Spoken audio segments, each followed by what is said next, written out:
The diets held throughout the 1490s, dominated by the minor nobility trying to secure their meager incomes, steadily stripped the rights and protections from the free peasantry and implemented policies that would slowly and systemically institute serfdom across the realm.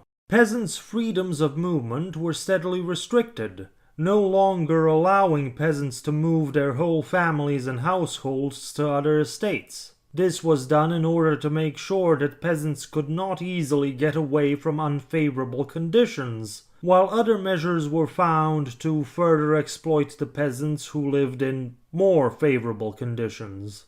It may sound strange to some, but most of the 15th century was not a bad time economically for the peasantry, and there were some peasants that were better off than members of the minor nobility. This was partially due to the taxes being collected in coin, because peasants realized that they could sell their goods at markets at prices that would meet their needs, pay their taxes, and leave a little bit more. In the realm of St. Stephen, the richest peasants were those who traded in wine and livestock. Near the end of the 15th century, landowners caught on to this, and in need of money themselves, they began to change their taxes, demanding that peasants pay in nature or goods produced, rather than in money, as was the old practice. Because then the nobility could sell the goods themselves, and using their privileges of exemptions from taxes and tolls, they could garner greater profits. This change really took off after the death of King Matthias and the expansion of the nobility's judicial and economic rights and privileges. The diets, held from 1492 to 1500, all expanded the legal definition of taxable goods, to include everything that the peasantry could produce, and also expanded the peasants' labor obligation on the lord's personal land. New laws forbade the peasantry from independently engaging in some profitable activities, like the export of livestock and hunting. Children of peasants were barred from positions in the administration and from becoming judges. Peasants were now required to ask for permission from their lord or their local authorities to move estates, while landowners who took in fleeing peasants could be legally prosecuted. Now, during the 1490s and the 1500s, the courts tended to show mercy and allowed peasants to move from cruel and harsh conditions. This was, of course, to the benefit of the nobility that tended to preside over the courts, as they saw that they could attain more of the fleeing peasantry for their own estates with public displays of kindness. The legalistic onslaught on the peasants, of course, caused collateral damage.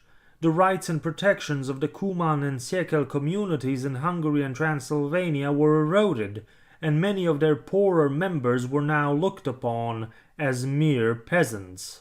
In theory, all these new restrictions, the increased taxes and labor obligations on the peasantry, combined with direct sales of goods on the market, should have increased the revenues of the nobility, in order to pay for the increased defense, rebuilding, soldiers, and other expenses. But with everything they made subject to taxation, with their movements, trade, and advancement restricted, the peasantry no longer saw any incentive to do more than the bare minimum demanded of them. Thus, the economic system slowly became more vulnerable to failed harvests and raids.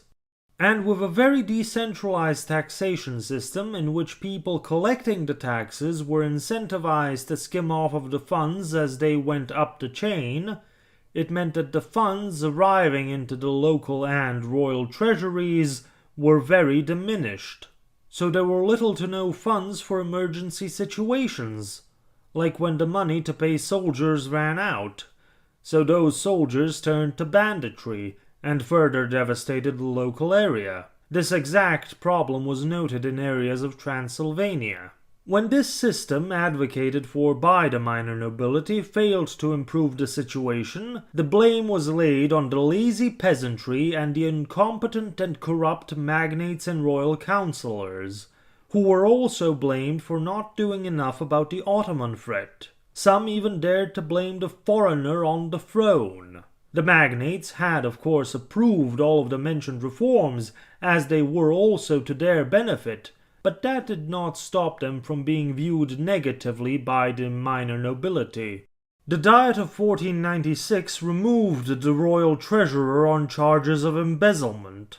The following year, 1497, they went after the source of all evil, Chancellor Thomas Bakach, and the angry estates at the Diet succeeded in removing him.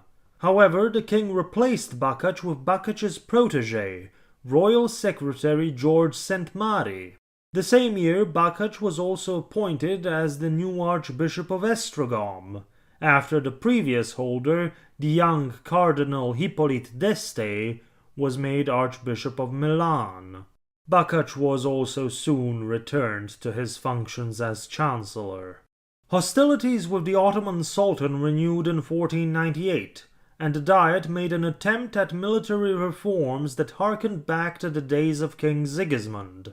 By the new law, the magnates and high office holders were required to equip sizable forces of armored horsemen, while all other nobles were required to equip forces of archers, depending on the size of their estates. They also needed to contribute to a municipal effort to hire armored infantrymen for their county. Nobility in the bordering regions were required to equip light cavalry forces, again proportional to the size of their estates. While the reforms did provide military obligations and organization, they also further stratified society, drawing a line between the magnates and the other nobility.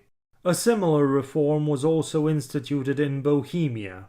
The renewal of hostilities and the intensification of raids on the border aggravated the deteriorating internal economic and political situation. Because of the failures of the Royal Council to correct course internally and a lack of any great effort to aggressively deal with the Ottoman menace once and for all, the rich and powerful were being called adherents of the Antichrist.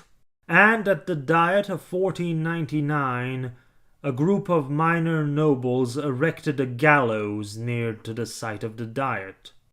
But these internal tensions eased by the following year. In late 1499, an alliance with Venice against the Ottomans was being negotiated, and at the same time, Palatine Stephen Zapolya died, and his national party splintered.